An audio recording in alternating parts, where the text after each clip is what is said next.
Hello everyone, this is Sara with a new talk show. My colleagues and I are going to bring you some hot topics of the world every week in our talk show. And today we have a very special guest for our very controversial topics, which is immigration. People who make a very tough decision one day in their lives. But before inviting our guest to our talk show, I just like to share with you some of the statistics in this regard. Some countries like Luxembourg, Switzerland, US, Germany, Canada are the land of immigration for so many immigrants. And definitely we all know that immigration have some positive and some negative impact. If we have time, we can talk about all of this impact as well. I just like to share with you the number of immigrants that some countries are, that have in their countries. For instance, in United States, about 1/3 of the total population of immigrants, something about 51 million people of the population of the US are immigrants from different countries. In Germany, about 16 million. In Saudi Arabia, it is something about 14 million. And it's so strange to me because all the time I admired most of the women in Saudi Arabia, women who engage in a culture just to share their husband with each other, and they live all of them together in a peace. And I'm so strange and so curious to know what kind of people are really immigrating to Saudi Arabia. And also we see the number of Russia, it's something about 12 million.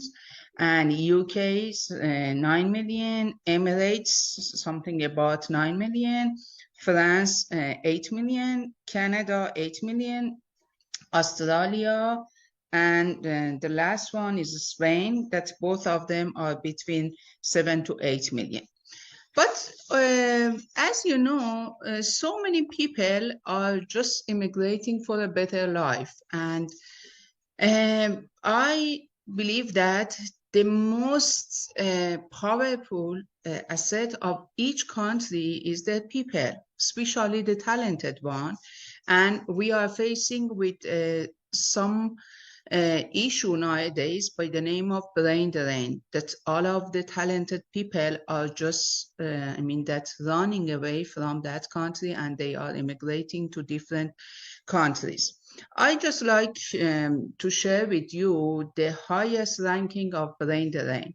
The first one refers to some African countries like Ethiopia, Nigeria, Kenya, and South Africa.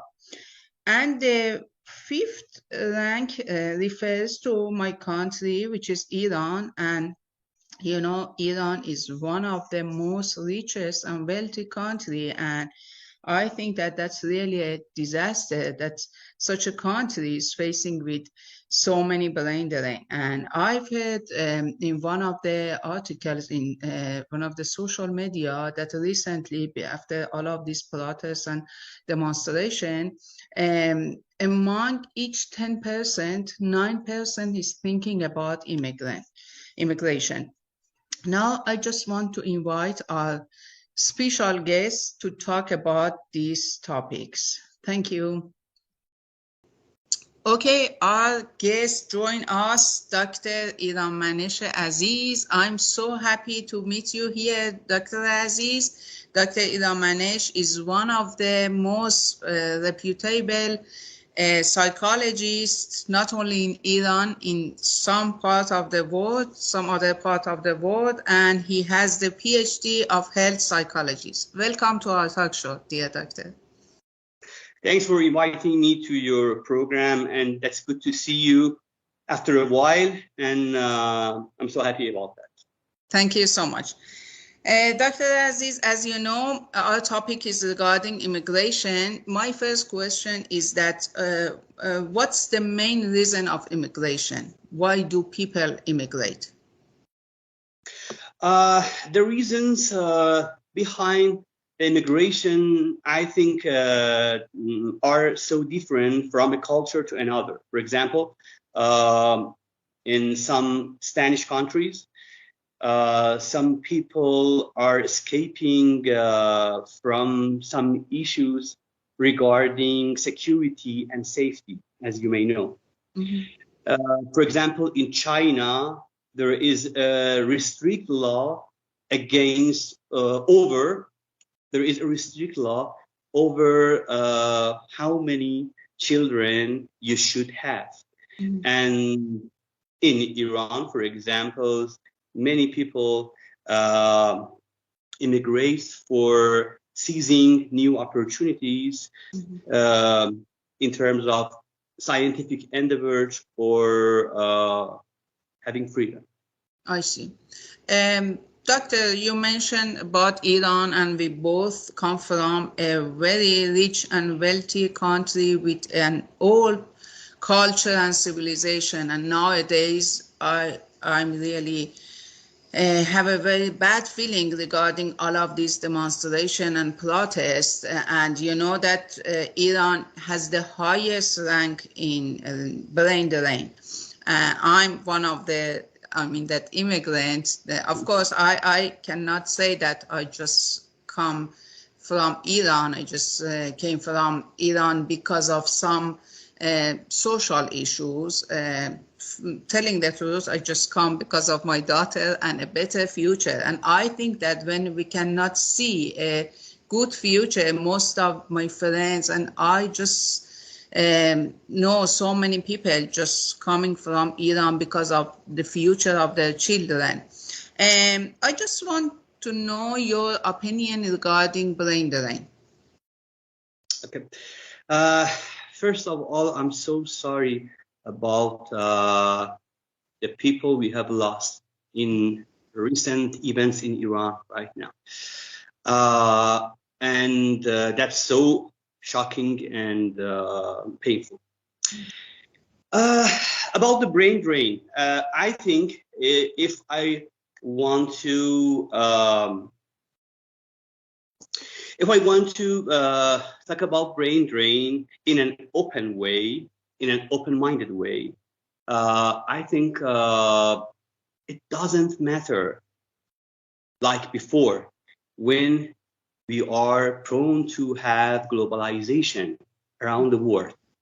And for example, I'm here right now in Iran. You know, I'm a Iranian Canadian person, and I work my normal jobs online, and we have many connections from different countries on Skype, on Zoom, and other platforms.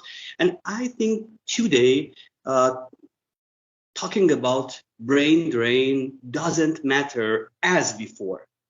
That's my personal opinion about brain drain. Thank you. I don't agree with you in some aspect, because in some countries like Iran, you know, because of the filtering and, you know, all of the issue with internet, people cannot really contact to other part of the world. And I do believe that they don't access to some of the recent and new technology. For instance, I've heard about China that most of the people in China just immigrate to some different countries like US, and they just come to US for some new technology, new expertise, new knowledge, and they get so many proposals from their own country just to bring back and use all of these data, knowledge, and experience in their own country. So it's very important what should be the policy of all of that government. Yeah, I mostly agree. The internet issue in Iran, the banning and the problems like that, of course, it can have a significant effect on science and technology in Iran. However, When we are sharing our knowledge, when we are sharing our articles, there is integration between scientific members around the world right now. However, when you have the authority of science, when you have the power of science in your country, so you will have the brilliant future, of course. I see.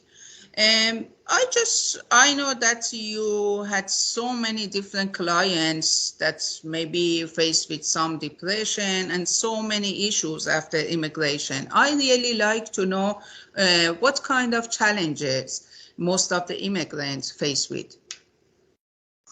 There are many challenges when you are a newcomer in a new country.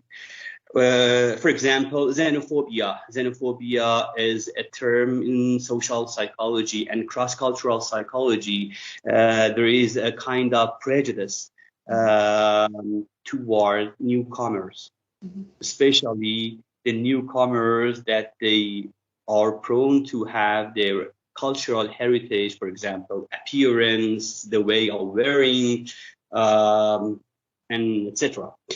Or discrimination. Discrimination is one of the main issues in many multicultural countries, even right now in our world. And acculturation. Acculturation is when you are dealing with new culture, and also you may want to keep your cultural heritage, and that's a main issue. And Dr. John Berry from Montreal, in Canada, it has a theory and a model regarding 4 categories in terms of acculturation. And when you can integrate your background and the new culture, you have the lowest stress. And when you have problem with the new culture or your background, you have experienced some level of stress. I see. Yeah. One of my friends in US told me that we all immigrant, we just living like frogs. We don't know which we belongs to, water or earth. And I think that most of the immigrants, unfortunately, they don't know which country they really belong. I see lots of Iranian nowadays that they just trying their best to support the other Iranian inside the Iran. It shows that they really love their country, and I mean that all of the people over there, that even you see that they are living here, but they just thinking about their country. And my last question is about gaining and losing something. I do believe that if for any kind of decision in our lives, we just gain something and we lose something else. For immigration, I just want to know what kind of things would be the gain and loss of immigration. Yeah, that's a good question. There is always a benefit, some benefits and some losses in any choices. For example, some minorities in some countries, for example, sexual minorities, religious minorities, when they immigrate and when they have an opportunity to experience living in a new country, maybe that's a great situation for them. When some sexual orientations in some countries are punished, and when you can have this opportunity to live without any fears and any stress regarding that. So this kind of immigration is good for them. Or for example, seizing some new opportunities, especially for top students, for the professors from the countries, especially in countries like Iran, like Middle Eastern countries, when we can join to the modern countries and the countries that respect the science. Or for example, bilinguality is very good for your brain. Bilingual persons, the research showed the bilingual persons have a more powerful mind and brain. Some parts of our brains we call dendrites and axons, and neurons are accelerated. And when you can speak into different language, and it's good for your brain. Based on my experience regarding immigration, when you have a realistic definition or realistic expectation, and also pre-assumptions regarding immigration, that's good for you.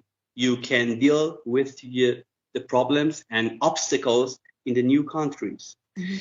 The different distance between my expectation, my ideal expectation and pre-assumptions, and what I'm facing with can have the negative effect on my psychological happening when I'm dealing with the new problems in new country. And some kind of personality qualities does matter. For example, hardiness, resilience. It can help you to deal with a new challenge, especially the first years of immigration.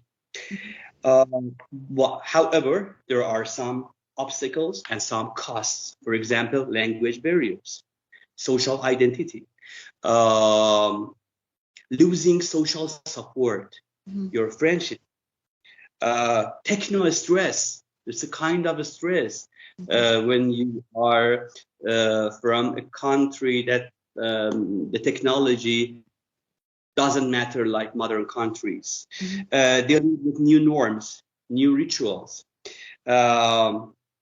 dealing with your children when they don't respect your cultural heritage and rituals and something like that. Yeah, I think there are main topics regarding. Yeah, thank you so much. You mentioned two very important items, and I myself experienced some of them. I really like to continue our discussion, but you know that there are some limitations, and I just want to get promise from you just to invite, just to accept our invitation for next program as well. I wish you all the best, and thank you so much for accepting our invitation. Yeah, that would be my pleasure. Thanks for having me, and have a great one. See you soon in next programs. Have a good one. For sure. Bye-bye. Thank you so much for watching us. Please kindly share your comments and experience regarding immigration. And for supporting us, you can share this video as much as you can. See you soon. Have a good one. Bye.